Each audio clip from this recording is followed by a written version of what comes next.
D'où viennent les objectifs? Qu'est-ce qui donne naissance à tes objectifs? Qu'est-ce qui détermine que tu fixes un tel ou un tel objectif? Je pense que la réponse est dans le contexte. Ton contexte est ta collection de croyances sur la réalité. C'est le sol dans lequel grandissent tes pensées. Par exemple, si tu as des objectifs très matérialistes et que tu es devenu habile à les atteindre, alors tu as probablement un contexte très matérialiste.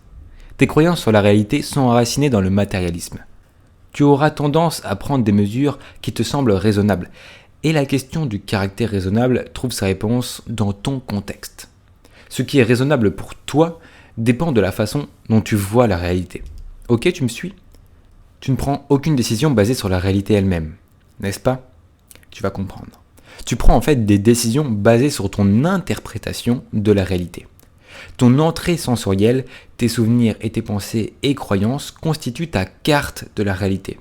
Tu bases finalement tes décisions sur cette carte. On dit dans la PNL, le territoire n'est pas la carte. Alors d'où vient le contexte? Pour la plupart, nous en héritons.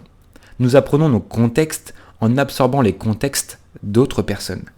Nous sommes conditionnés par notre éducation, notre famille, nos amis, notre communauté, notre gouvernement, les médias, Internet, l'école, les gens que nous rencontrons, les livres que nous lisons, les choses que nous voyons à la télévision, tout cela contribue à notre contexte.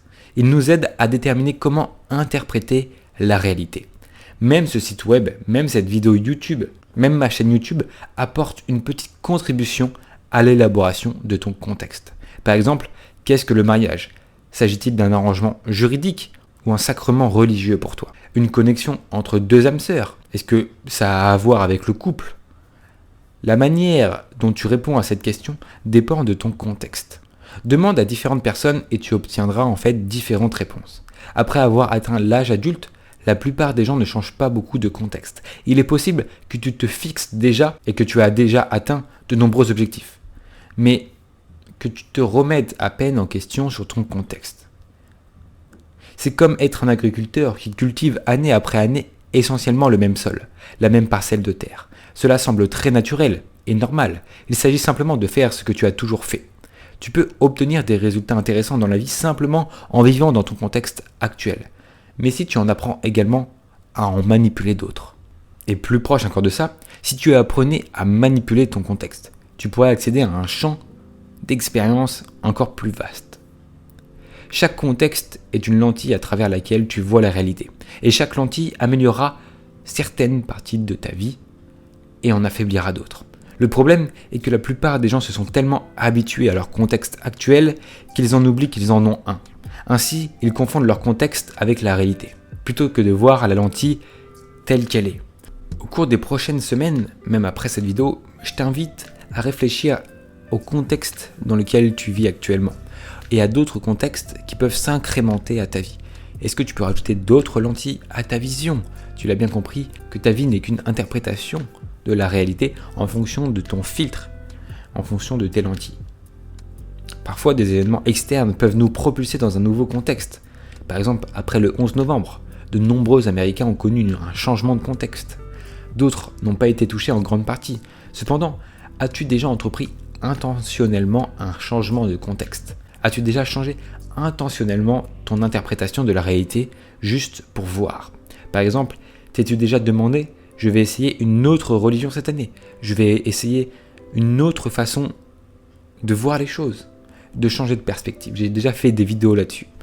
J'espère que l'idée de cette vidéo t'a remué un petit peu l'esprit et que tu vas pouvoir réfléchir au contexte que tu vis à l'heure actuelle. Il y a beaucoup de notions très importantes du développement personnel, de la psychologie, de la PNL, de la neuroscience dans ce que je viens de te dire aujourd'hui dans cette vidéo. Si tu veux en apprendre plus et aller plus loin dans les sources, dans des choses sourcées, dans un cadre précis qui va te permettre ton épanouissement et d'acquérir des résultats dans ton développement personnel, je t'invite énormément à regarder les liens qui sont dans la description, qui vont vers mes formations approfondies hébergées sur la plus grande plateforme au monde de formation. Il y a pas mal de choix.